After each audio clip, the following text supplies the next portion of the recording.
안녕하세요, 여러분. 한국 스포츠에 오신 것을 환영합니다. 여러 선수가 돌아가며 박정아의 빈자리를 메우는 지금의 상황은 단순히 한 포지션의 문제를 넘어 팀 전체 구조가 다시 연패에 취약한 모습으로 되돌아가고 있다는 신호입니다. 팬들은 초반 2위는 그냥 기적이었던 건가? 상대 팀들은 이제 페퍼의 패턴을 다 파악한 것 같다. 연패인데 작년과 뭐가 달라졌는지 모르겠다.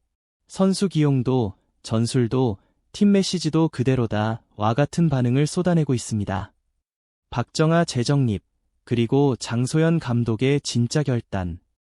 앞으로 우리가 가장 주목해야 할 포인트는 크게 세 가지입니다. 1. 박정아의 역할이 어떻게 재정이 될 것인가? 박정아를 계속 선발로 내보내며 폼 회복을 기다릴 것인지, 공격 비중을 줄이고 리시브 수비 중심의 역할로 전환할 것인지, 아니면 오늘처럼 경기 흐름에 따라 필요할 때만 제한적으로 기용할 것인지. 오늘 가장 중요한 4세트에조차 투입하지 않은 결정은 단순한 컨디션 문제로 설명될 수 없습니다. 따라서 다음 경기에서 박정아가 어떻게 쓰이느냐는 선수 개인뿐 아니라 팀 전체 방향성을 가늠할 핵심 지표가 될 것입니다. 2. 시마무라와 중앙 공격의 부활. 장소연 감독도 말했듯 시마무라를 살리지 못하면 조이 원맨 체제로는 강팀들을 상대로 시즌을 버티기 어렵습니다. 오늘 경기에서 현대건설은 양효진, 김희진이라는 리그 최강 중앙 라인을 앞세워 정면 승부를 걸었고, 그 과정에서 시마무라의 위협은 완전히 봉쇄됐습니다. 별표 페퍼가 연패를 끊기 위해 가장 먼저 풀어야 할 숙제가 바로 중앙 전력 회복 별표입니다. 3. 세터 박사랑의 안정감. 리시브가 흔들리는 상황에서도 어느 정도는 공격수들이 싸울 수 있게 만들어주는 토스 안정성이 필요합니다. 그러나 지금은 리시브가 무너지면 세터, 공격수의 합이 동시에 깨지는 경우가 너무 잦습니다. 이 문제가 해결되지 않으면 어느 포지션을 바꿔도 같은 문제가 반복될 가능성이 큽니다. 현대건설은 우승 후보 클래스, 페퍼는 초반 상승세의 위험성을 보여준 경기. 오늘 경기는 현대건설이 선두권 팀다운 잠재력을 보여준 반면 페퍼저축은행은 초반 돌풍이 한순간에 무너질 수 있다는 현실을 다시 확인한 경기였습니다. 그리고 그 상징적인 장면의 중심에는 전성기엔 국가대표 에이스였고 지금도 연봉 7억 7,500만 원을 받는 박정아가 텅 빈 코트 위에 서지 못한 채 벤치에 앉아 있었다는 사실이 있습니다. 과연 장소연 감독은 어떤 결정을 내릴까요? 박정아는 위기 속에서 다시 본 모습을 되찾을 수 있을까요? 페퍼저축은행은 5연패의 늪에서 벗어나 반등에 성공할 수 있을까요? 앞으로도 B리그 경기 리뷰, 선수 분석, 감독 인터뷰 핵심 내용 등을 가장 빠르고 정확하게 전해드리겠습니다. 하지만 오늘 내려진 결정만큼은 너무나 분명했습니다. 팀이 5연패의 늪에서 헤어나오지 못한 상황에서 결국 연봉 7억 7,500만 원의 주전 선수를 마지막 4세트, 가장 중요한 흐름에서조차 기용하지 않았다는 것, 이는 단순히 컨디션 문제로는 설명할 수 없는 선택이었습니다. 사실상 감독이 지금 역할과 위치를 다시 점검해야 한다는 메시지를 던진 것과 다름없죠. 시마모라는 계속해서 막혔고 박사랑은 흔들렸으며 장소연 감독 자신도 이 흐름에 책임을 피할 수 없는 상황입니다. 5연패의 원인은 박정아 하나로 설명되지 않는다. 오늘 경기에서도 시마모라는 본래의 역할을 끝내 되찾지 못했고 세터 박사랑과의 호흡은 잘 될 때와 안 될 때의 간극이 너무 컸습니다. 시즌 1라운드까지만 해도 시마모라는 사실상 팀의 제2 에이스였습니다. 중앙에서 존재감을 폭발시키며 조이와 왼쪽 라인의 득점을 쉽게 만들어줬죠.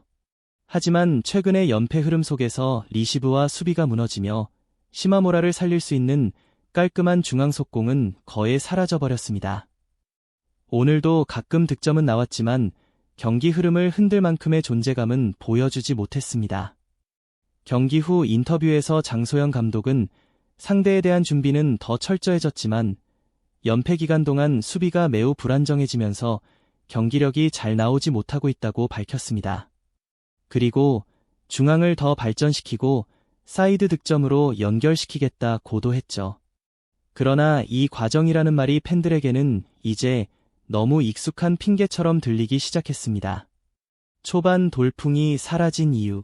시즌 초반 페퍼저축은행은 조이, 시마무라 듀오, 박은서의 활약, 박정아의 최소한의 버팀까지 더해지면서 질 때 지더라도 쉽게 무너지지 않는 팀이었습니다. 그러나 지금은 상황이 완전히 다릅니다. 리시브는 계속 흔들리고 박사랑의 토스는 길거나 네트에 붙거나 타이밍이 어긋나고 시마모라 활용도는 급감하고 조이의 원맨 플레이에 가까운 비중이 계속 커지고 있습니다. 이 악순환이 끊기지 않는 상태에서 가장 먼저 손봐야 하는 포지션이 바로 아웃사이드 히터 라인입니다. 그리고 그 중심에 있는 인물이 박정아이기에 팬들의 관심과 반응이 더욱 뜨겁고 감정적일 수밖에 없습니다. 또 최하위냐? 다시 떠오르는 악몽. 창단 이후 줄곧 최하위를 벗어나지 못했던 페퍼저축은행. 그런데 올해는 정말 달라질 것 같았습니다. 조이의 폭발적인 경기력, 6승 2패로 2위까지 올랐던 상승세, 시마모라의 중앙 파괴력, 박은서와 고혜림의 연이은 활약. 이번 시즌은 정말 중위권이 현실적으로 가능해 보였죠. 두 자릿수 승리도 꿈이 아니었습니다. 하지만 단 몇 경기 만에 모든 게 무너지기 시작했고 지금은 5연패라는 깊은 수렁에 빠져 있습니다. 오늘 경기만 놓고 본다면 강팀에 졌다기보다 지금까지 반복되어 온 약점들에 스스로 무너진 경기였습니다. 리시브는 여전히 흔들리고 박사랑의 토스는 결정적인 순간마다 길거나 네트에 붙었으며 시마모라는 상대 블로킹에 막혀 존재감이 줄었습니다. 무엇보다도 팀의 상징과도 같은 박정아가 이제 코트보다 벤치에 있는 시간이 더 길어졌고 이 빈자리를 이한 박은서 등 여러 선수가 돌아가며 메우고 있는 상황입니다. 박정아가 이제는 코트에 제대로 서 있는 것조차 힘들어 보입니다. 연봉 7억 7,500만 원이라는 팀의 간판 선수가 오늘 경기에서 4세트 중 2세트만 뛰고 공격 득점 0점으로 경기를 마쳤다는 사실. 오늘 수원체육관에서 벌어진 이 한 경기가 결국 장소연 감독으로 하여금 결단을 내리게 만들었습니다. 이제는 정말 박정아를 계속 써야 하느냐는 기로에 섰다는 말까지 나오고 있습니다. 시즌 초 6승 2패로 돌풍을 일으키며 2위까지 치고 올랐던 페퍼저축은행은 어느새 5연패에 빠진 채 6승 7패, 승점 17점으로 5위까지 추락했습니다.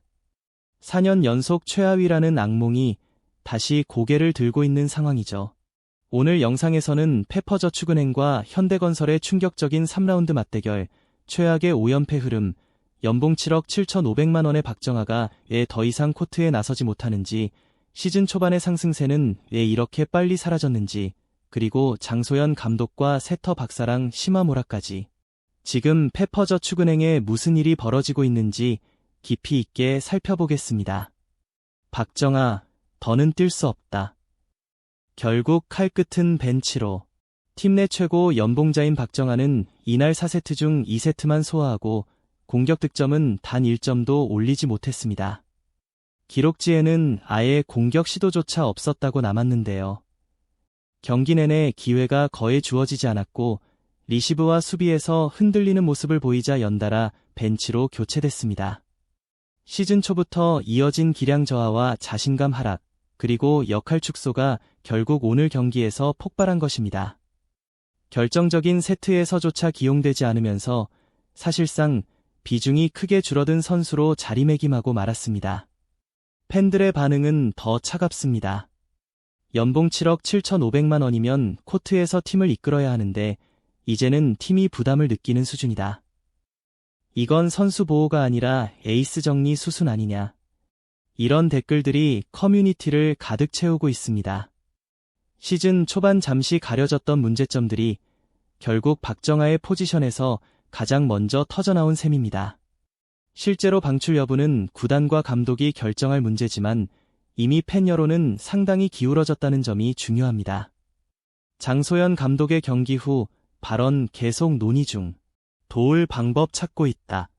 경기 후 장소연 감독은 어떻게 하면 좋아질 수 있을지 계속 논의하고 있다며 비교적 부드러운 톤으로 설명했습니다. 스태프들이 함께 도와주고 있다는 말로 선수 보호 기조도 유지했지만 오늘 경기 흐름을 보면 더 큰 변화가 필요하다는 분석이 지배적입니다. 이건 시작일 뿐이에요. 구독 버튼을 눌러주시고 함께 멋진 작품을 만들어 봐요. 다음 편에서 만나요.